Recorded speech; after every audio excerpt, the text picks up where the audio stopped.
அன்பின் இரட்சகர் இயேசு கிறிஸ்துவின் நாமத்தில் வாழ்த்துக்கள். சங்கீதம் 178 அதிகாரம், ஆரோகண சங்கீதம். இந்த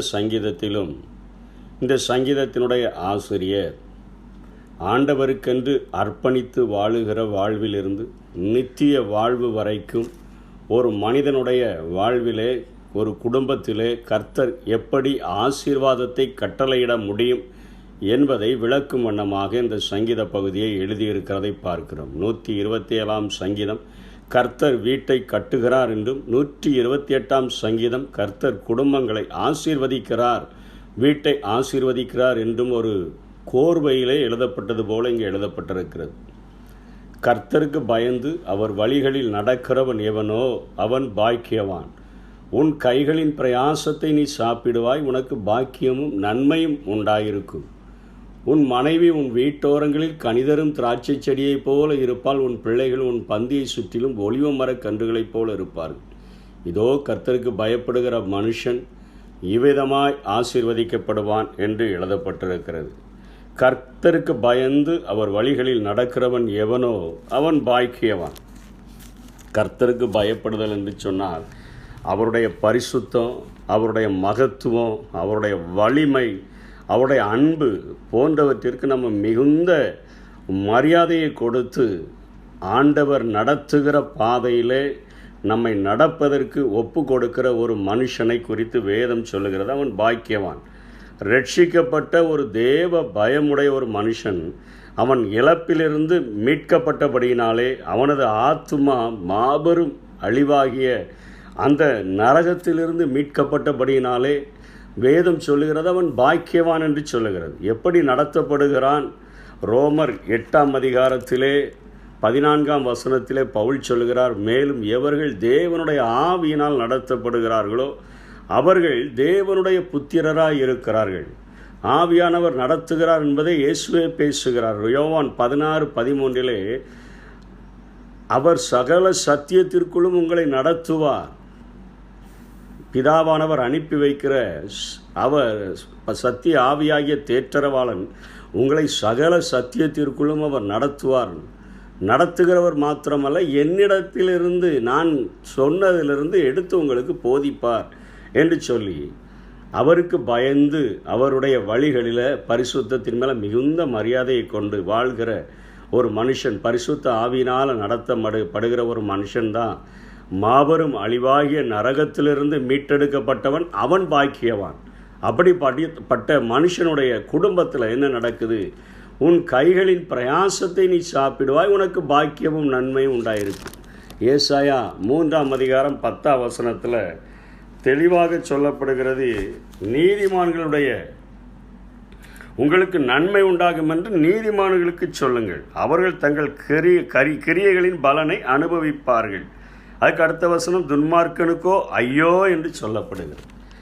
நீதிமானுக்கு அவனுக்கு உங்களுக்கு நன்மை உண்டாகும் என்று சொல்லுங்கள். எந்த ஒரு மனுஷன் அவருடைய வழிகளில் நடக்கிறானோ அவனுடைய வாழ்க்கையில் அவன் கைகளின் பிரயாசத்தை சாப்பிடுகிறவன் மாத்திரமல்ல, அவனுக்கு பாக்கியமும் நன்மையும் உண்டாயிருக்கும் என்று சொல்லப்படுகிறது. உன் மனைவி உன் வீட்டோரங்களில் கனிதரும் திராட்சை கொடியைப் போல இருப்பாள், உன் பிள்ளைகள் உன் பந்தியை சுற்றிலும் ஒலிவ மரக்கன்றுகளைப் போல இருப்பாள். உன் மனைவி உன் வீட்டோரங்களில் கனிதருகிற திராட்சை செடி என்று சொன்னால், திராட்சை கொடி என்று சொன்னால் அது மிகவும் மென்மையான ஒரு கொடியாக பராமரிக்கப்பட வேண்டிய கொடியாக இருக்கிறபடினாலே அவைகளுக்கு பராமரிக்க வேண்டிய பராமரிப்பை நம்ம சரியாக கொடுத்தோம் என்று சொன்னால் அவைகள் நிச்சயமாக நமக்கு இனிப்பான பழங்களை நமக்கு அவைகள் தரக்கூடியதாக இருக்கிறது.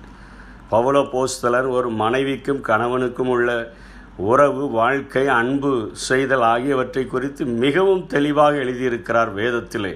அவைகளை கற்றுக்கொண்டு அவர்கள் என்னுடைய எலும்பில் எலும்பும் என் மாம்சத்தில் மாம்சமும் ஆனவள் என்பதை திருமணமானவர்கள் உணர்ந்து கொண்டு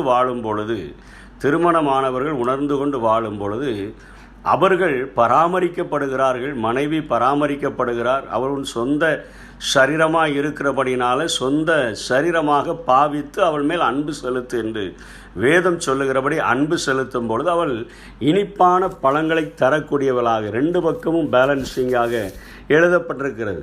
உன் கனிதரும் திராட்சை கொடியை போல இருப்பாள், அது நிமித்தமாக அவள் இனிப்பான பழங்களை தருகிறதினால குடும்பம் ஒரு சந்தோஷத்தினால் நிரம்ப முடியும் என்பதை இங்கே சங்கீதத்தின் ஆசிரியர் சொல்கிறார். உன் பிள்ளைகள் உன் பந்தியை சுற்றிலும் ஒலிவ மரக்கன்றுகளைப் போல இருப்பார்கள். ஒலிவ மரக்கன்றுகளைப் போல இருப்பார்கள் என்று சொன்னால் அவர்களை ஒலிவ மரக்கன்றுகளாக நாம் தான் அவர்களை வளர்க்க வேண்டும். இன்றைக்கு குடும்பமாக சேர்ந்து சாப்பிடுவது என்பது அபூர்வமான நாட்களாக காணப்படுகிறது. அநேக வாலிப பிள்ளைகள் வாலிப பசங்க இவங்கெல்லாம் தங்களுடைய இஷ்டமான நேரங்களில் இஷ்டமான காரியங்களை செய்து கொண்டு வாழ்கிற இந்த சூழ்நிலையில் பெற்றோர்களுக்கும் பிள்ளைகளுக்கும் ஒரு நல்ல ரிலேஷன்ஷிப் இல்லாத காரியங்கள் நாம் நினைக்கிறோம்.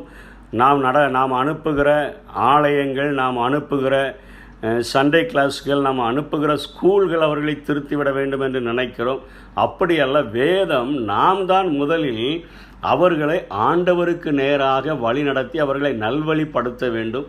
மற்ற காரியங்கள் அவர்கள் பலனை அடையும்படியாக அவர்கள் அதற்கு உதவி செய்கிறவர்களாகத்தான் அவர்கள் இருக்க முடியும். இன்றைக்கு ஸ்கூலை எடுத்துக்கொண்டால் வாத்தியார்களை அவர்கள் மதிப்பதில்லை. இன்றைக்கு ஆலயத்திற்கு செல்வதில்லை. இன்றைக்கு அப்படிப்பட்ட நிலைமையில் வாழக்கூடிய பிள்ளைகள் எப்படி ஒலிவமர கன்றுகளைப் போல இருக்க முடியும்?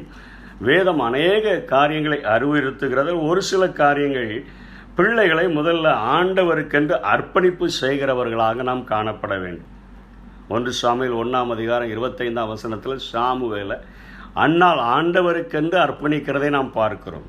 இயேசு கிறிஸ்துவே அவருடைய சுத்திகரிப்பின் நாட்கள் நிறைவேறின பொழுது மோசேயினுடைய நியாயப்பிரமாணத்தில் எழுதப்பட்டபடி முதலாவது பிறக்கிற அந்த குழந்தை கர்த்தருக்கென்று பரிசுத்தமானது என்று அர்ப்பணிக்கப்பட்ட அந்த அர்ப்பணிப்பை அவர்களுடைய இயேசுவினுடைய பெற்றோர்களை செய்கிறது போல பிள்ளைகளின் வாழ்வு ஆரம்ப காலத்திலேயே ஆண்டவருக்கென்று அர்ப்பணிக்கிற ஒரு வாழ்க்கையை நாம் செய்ய வேண்டும்.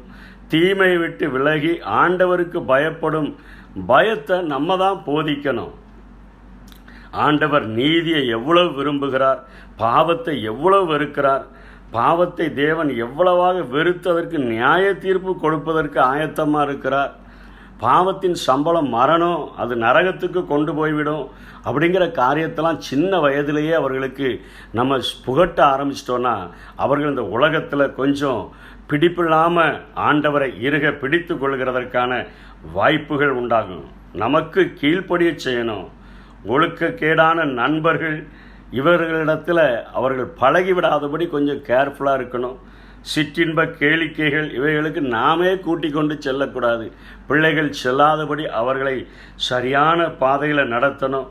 பிள்ளைகளோடு கூட பேசி பார்த்து எல்லாவற்றையும் நீ செய்கிற எல்லா காரியங்களையும் நாங்கள் பார்க்காட்டா கூட ஆண்டவர் பார்க்கிறார் என்கிறத அந்த பசுமரத்து ஆணி போல பதிகிற இளம் வயதிலேயே அவருடைய உள்ளங்களில் நாம் பதிய செய்து விட்டோம் என்று சொன்னால் அவர்கள் நிச்சயமாக நம்முடைய வாழ்க்கையில் ஒலிவ மர கன்றுகளைப் போல இருப்பார்கள். ஜெப வாழ்க்கையில் அவர்களை ஊக்கப்படுத்தணும். நீ எதை கேட்டாலும் ஆண்டவர்கிட்ட கையில் அவர் செய்வார் என்கிற காரியத்தை நம்ம சொல்லிக் கொடுக்கணும். நாமும் அதற்கு முன்மாதிரியாக இருக்கணும். நீதி நிமித்தம் நிறைய துன்பங்கள் வரும். அநேக உபத்திரவங்களின் வழியாகத்தான் தேவனுடைய ராஜ்யத்திற்கு போக முடியுங்கிறத சின்ன வயதிலேயே அவங்களுக்கு சொல்லிக் கொடுக்கணும். இடைவிடாது ஜெபம் பண்ணணும். முன்மாதிரியான வாழ்க்கையை நாம் வாழும் பொழுது மனைவி நம்முடைய வீட்டோரங்களில் கனிதரும் திராட்சை கொடியைப் போலவும் பிள்ளைகள் ஒலிவ மர கன்றுகளைப் போலவும் நம்முடைய வாழ்க்கையில் இருக்க முடியும். கடைசியாக 5:6 சொல்லுகிறார், சீயோனிலிருந்து உன்னை ஆசீர்வதிப்பார், நீ ஜீவனுள்ள நாளெல்லாம் எருசலேமின் வாழ்வை காண்பாய். அவருடைய நம்பிக்கை இது எருசலேமுக்கு புனித பவனியாக செல்லுகிற போது பாடுகிற சங்கீதம்தான். ஆண்டவர் அங்கே சீயோனிலே அல்லது எருசலேமிலே தேவனுடைய ஆலயம் இருக்கிற அந்த இடத்திலிருந்து தான் ஆண்டவர் நம்மை ஆசீர்வதிக்கிறார் என்கிற நம்பிக்கை முழுமையாக இருந்தபடினாலே அந்த பின்னணியிலே ஆசிரியர் இதை எழுதுகிறார். நமக்கு வானத்தையும் பூமியும் உண்டாக்கின கர்த்தரிடத்திலிருந்து பரலோகத்தை நோக்கி ஏறெடுக்கும் பொழுது நமக்கு வானத்தின் பலகணிகளை திறந்து இடங்கொள்ளாமல் போக மட்டும் ஆசீர்வதிக்கிற ஆண்டவர் இருக்கிறார். பிதாவை நாம் எங்கும் தொழுது கொள்ளுகிற காலம் வந்திருக்கிறது. அறை வீட்டை பூட்டி ஜெபிக்கும் பொழுது நம்மை ஆசீர்வதிக்கிறார் என்கிற நம்பிக்கையை இந்த நாட்களிலே பெற்றவர்களாக நாம் காணப்படுகிறோம். கடைசி வசனம் சொல்கிறது, நீ உன் பிள்ளைகளின் பிள்ளைகளையும் இஸ்ரவேலுக்கு உண்டாகும் சமாதானத்தையும் காண்பாய். இதற்கு அர்த்தம் என்ன? பிள்ளைகளின் பிள்ளையும் இந்த உலக வாழ்க்கையிலே ஆண்டவர் எனக்கு என்று ஒரு தீர்க்காயுசை வைத்திருக்கிறார்.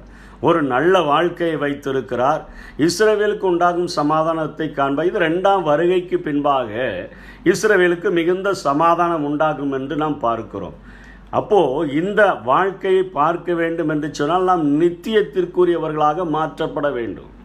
இம்மையிலும் ஆண்டவர் என்னை தீர்க்காயுசை தந்து ஆசீர்வதிக்கிறார், மறுமையிலும் பரலோகத்திற்கு நான் செல்லுகிற ஒரு பாக்கியத்தையும் தருகிறார்.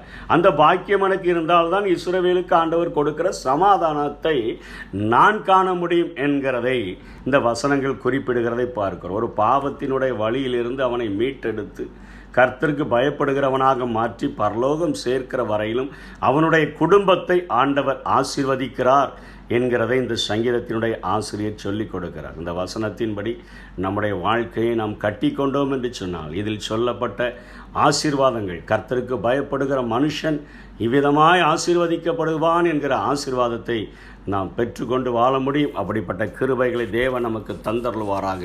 ஆமென். மனைவி கனிதரும் திராட்சை செடி, பிள்ளைகள் ஒலிவ கன்றுகள் போல் இல்லத்தில் மகிழ்ந்து வாழ்வார்கள், இடைவிடாமல் ஜெபிப்பார்கள். இல்லத்தில் மகிழ்ந்து வாழ்வார்கள், இடைவிடாமல் ஜெபிப்பார்கள். கர்த்தரை நம்பினோர் பேரு பெற்றோர், சீயோன் மலை போல் உறுதியுடன் அசையாமல் இருப்பார்கள், அசையாமல்